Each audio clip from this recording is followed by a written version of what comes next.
नमस्कार, 99 न्यूज़ के इस बुलेटिन में आपका स्वागत है। मैं हूं तबरेज़ अनवर।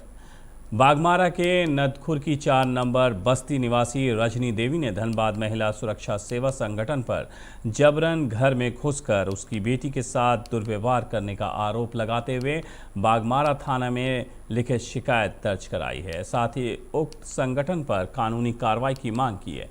रजनी देवी ने बताया है कि उनकी बेटी की शादी 2 मार्च 2020 को पथराकुली धनसा निवासी पप्पू चौहान के साथ हुई थी। शादी के बाद से ही पप्पू और उसके पिता बेला बेलदार बेटी को प्रताड़ित करने लगे। शादी के कुछ महीने बाद ही बेटी को बुरे हाल में मेरे घर में छोड़कर चले गए, जिसके बाद उन्होंने मामले की शिकायत बागमारा थाना से की।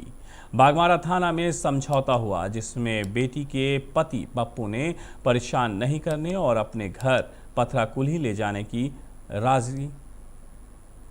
राजी भी हुए, लेकिन आज तक पप्पू मेरी बेटी को ले जाने नहीं आया। आज महिला सुरक्षा सेवा संगठन धनबाद की टीम मेरे घर आई और मेरी बेटी के साथ धक्का मुक्की करते हुए उठाकर ले जाने और मां बाप को जेल भेजने की धमकी दी। साथ ही पूरे घर का वीडियो रिकॉर्डिंग भी किया है।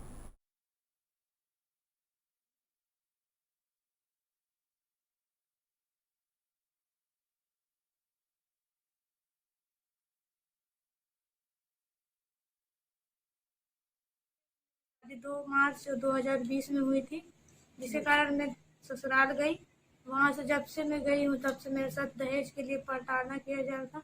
अनेक बात कह के हमको ससुराल में टॉर्चर करता था, मारता पीटता था और ये सब बात लगभग साल भर चलते रही इसी तरह। फिर मेरा ससुराल वाला मेरा मायके छोड़ दिया।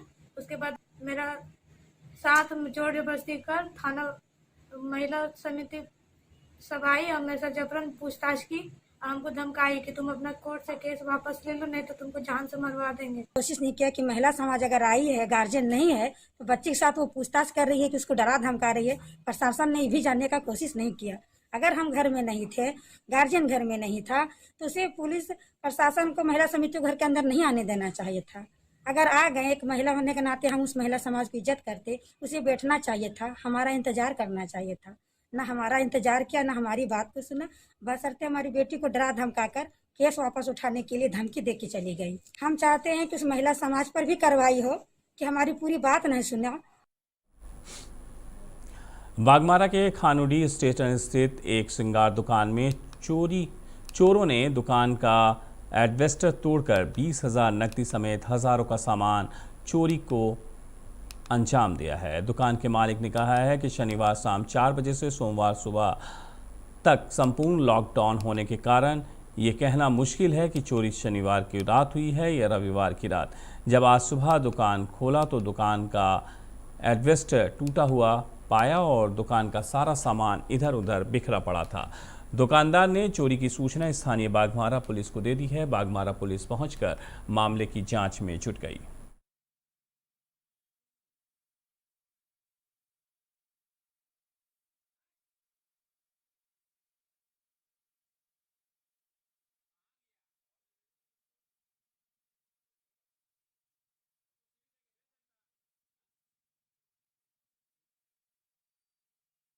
नगद कुछ था यहाँ पर लगभग 20 के ऊपर 20 से ऊपर नगद था और कीमती सामान जितना लैक्मे का है, डीओ परफ्यूम जो भी है, सारा कॉस्टली आइटम, कॉस्टली परफ्यूम वगैरह, कॉस्टली साबुन वगैरह, जो भी कॉस्मेटिक का कॉस्टली जितना भी लैक्मे का, ये सारा कुछ। लगभग कितना का होगा? 60 से ऊपर। 60 से ऊपर, 60,000। धनबाद में भारतीय जनता पार्टी के कार्यकर्ताओं ने विधायक राज सिन्हा के नेतृत्व में आज शहर के प्रमुख बाजारों और फुटपाथ दुकानदारों का भ्रमण कर दुकानदारों से प्लास्टिक का थैला इस्तेमाल नहीं करने की अपील की है। विधायक राज सिन्हा ने कहा है कि भाजपा के कार्यकर्ता पर्यावरण को संतुलित करने के लिए विभिन्न जगहों पर पौधारोपण कर रहे हैं, वहीं बाजारों में दुकानदारों से प्लास्टिक की थैली नहीं इस्तेमाल करने की अपील भी की जा रही है।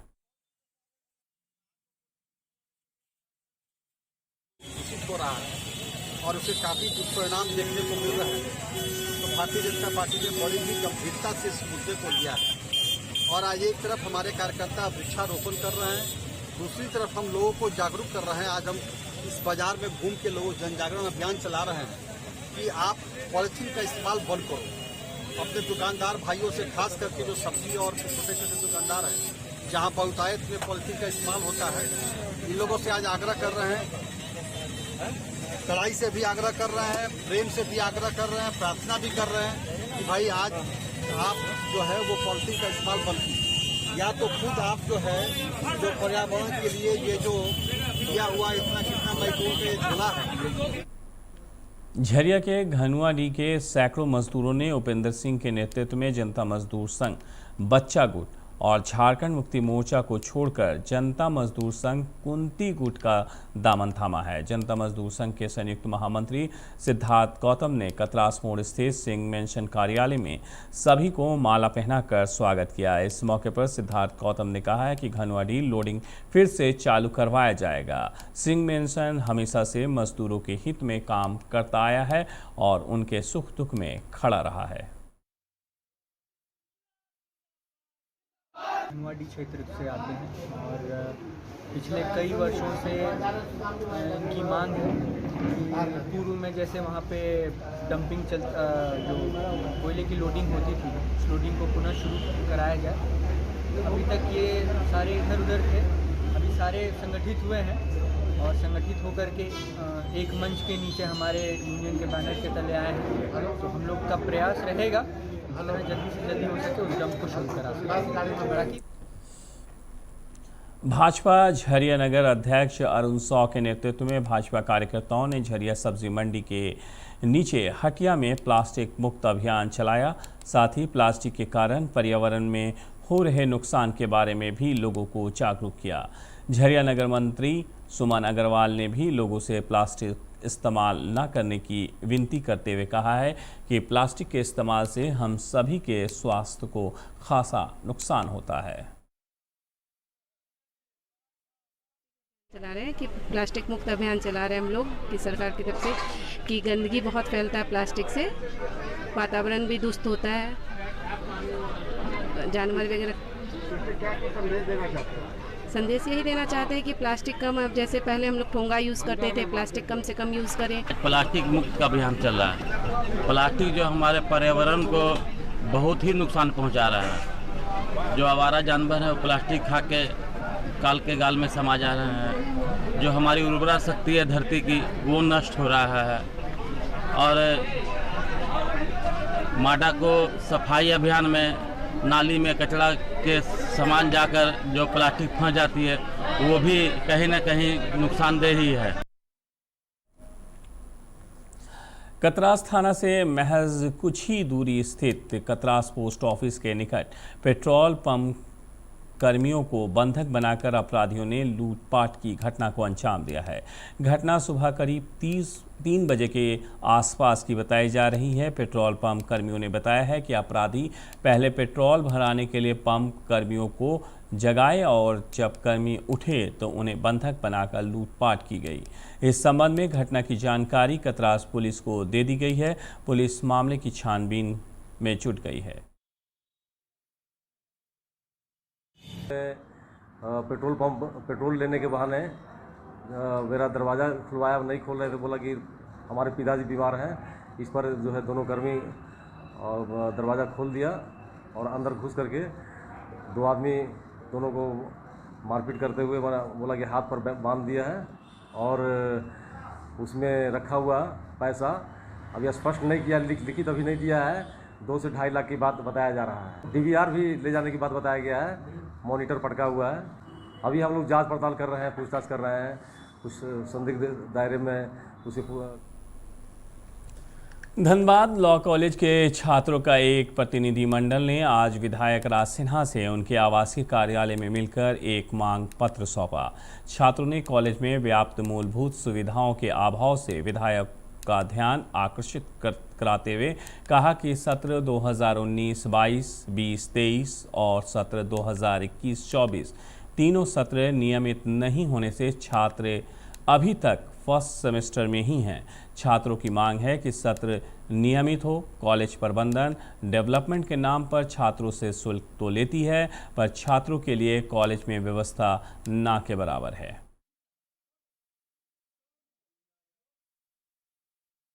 यहाँ पर क्या है कि एडमिशन जो चल रहा है, लगातार एडमिशन लिया जा रहा है, लेकिन सेशन किसी का भी क्लियर नहीं हुआ है। 17-20 के लोग अब तक जो है सेमेस्टर 5 में, 19-22 का भी एग्ज़ाम अनाउंसमेंट हुआ है, 20-23 का अभी हम लोग सेमेस्टर 1 में है, फिर उसके बाद 21-24 का अनाउंसमेंट होने वाला है। तो तीन सत्र के विद्यार्थी सेमेस्टर 1 में है। तो हमारा डिमांड था विधायक जी से, चूँकि शासी निकाय के कॉलेज के अध्यक्ष भी हैं, कि इस पर जो है कार्रवाई हो और सबका सत्र नियमित किया जाए। दूसरा, कॉलेज में इंफ्रास्ट्रक्चर को लेकर के की बात हुई कि इंफ्रास्ट्रक्चर डेवलपमेंट, जैसे कॉलेज में बैठने लायक अब बेंच नहीं है, पीने के लिए पानी की सुविधा नहीं है, स्टूडेंट से डेवलपमेंट फंड लिया जाता है लेकिन उसका कोई भी यूज़ कॉलेज के अंदर में नहीं हो पा रहा है। तो इसको लेकर के हमने शासी निकाय के अध्यक्ष होने के नाते इनसे शिकायत दर्ज कराई है और इनसे मांग की है कि अगली बार जब भी बैठक हो उसमें इन सारे मूलभूत सुविधाओं को कॉलेज में उठाएँ। 20 सेशन में थे वो लोग, उनका अभी तक एग्ज़ाम नहीं हुआ है और उनका सेशन लेट है। फिर मैंने वीसी साहब से भी बात किया, उन्होंने कहा कि कोरोना काल का ये था, इसमें बंद है और उनका ऑनलाइन एग्जामिनेशन अब होने वाला है और फाइनल होते होते उनका रेगुलराइज कर दिया जाएगा। फिर एक फाइनल ईयर के भी स्टूडेंट थे, वो भी कहे कि मेरा भी ऑनलाइन, तो उसमें उन्होंने बताया कि वो ऐसा जो है आपदा प्रबंधन में फाइनल एग्ज़ाम को अभी ऑनलाइन लेने के अलावा वो ऑफलाइन ही होगा और जब आपदा का वो प्रतिबंध हट जाएगा तो उनका ऑफलाइन होगा। इसके अलावा आवश्यक संसाधन की कमी के बाद उन्होंने कहा जीबी की बैठक होगी, उसमें मैं देखूंगा।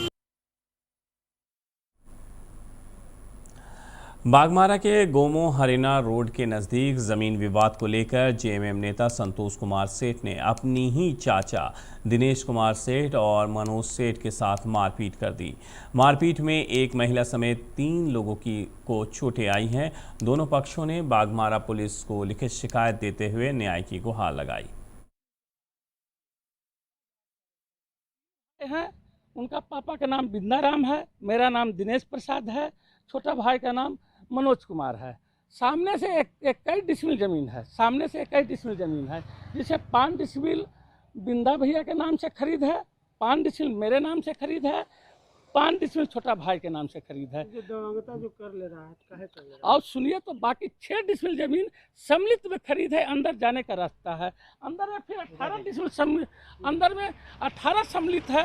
इस तरह से मेरा ज़मीन का कागज है और ये टोटल ज़मीन को है जो कब्जा करना चाह रहा है। ये शाह इसके पास है जो झामुआ का एक झंडा लगा देता है, झामुआ का कोई सदस्य भी नहीं है, बकर है जो अपने साथ पर ही है कि कोई इसको साथ भी नहीं देता है। चाचा ससुर जो हैं वो बाहर ही खड़े थे, दोनों चाचा ससुर, दिनेश सेठ और मनोज सेठ हमारे चाचा ससुर लगते हैं। उन लोगों ने मेरे पे हमला किया, मेरे पे हमला करके मेरे साथ मुझे मोलेस्ट करने की कोशिश की है और उसके बाद फिर मेरे हस्बैंड वहाँ से आ गए, उन्होंने बीच बचाव किया।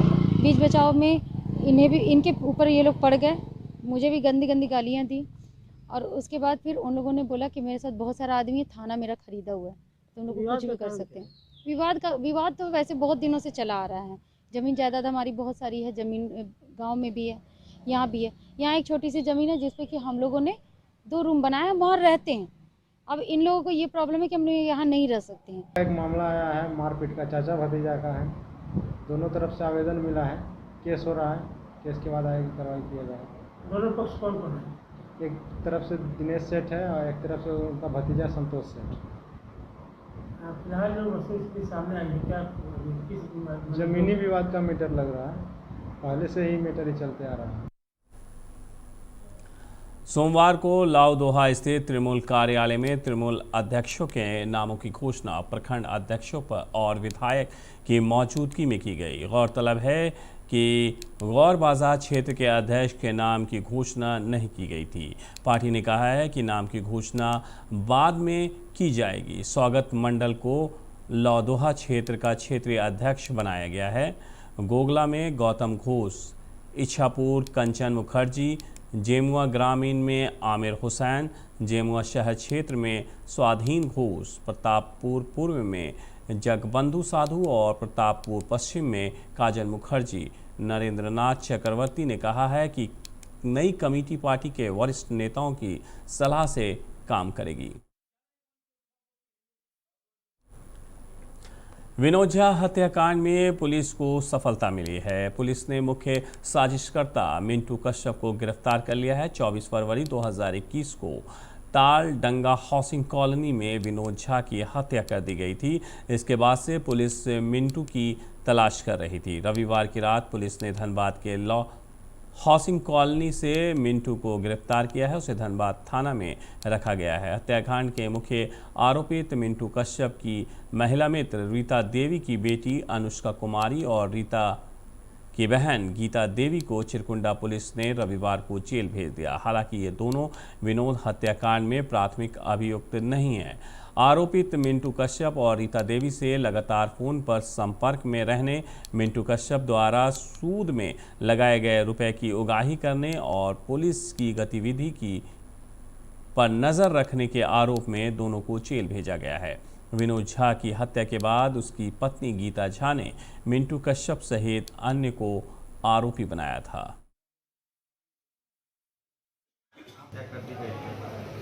नामजद अभियुक्त गिरफ्तारी हुई है और साथ ही उनसे 2 सहयोगी जो सभी शामिल जो उनकी गिरफ्तारी हुई है। कुल मिला के इस केस में अभी तक 9 लोगों की गिरफ्तारी हो चुकी है और जिनमें शामिल है उनके भी उनको कुछ सूचना मिली है उस पर भी। 99 न्यूज़ के इस बुलेटिन में मेरे साथ इतना ही। मुझे दीजिए इजाज़त। अपना बहुत ख्याल रखिएगा। नमस्कार।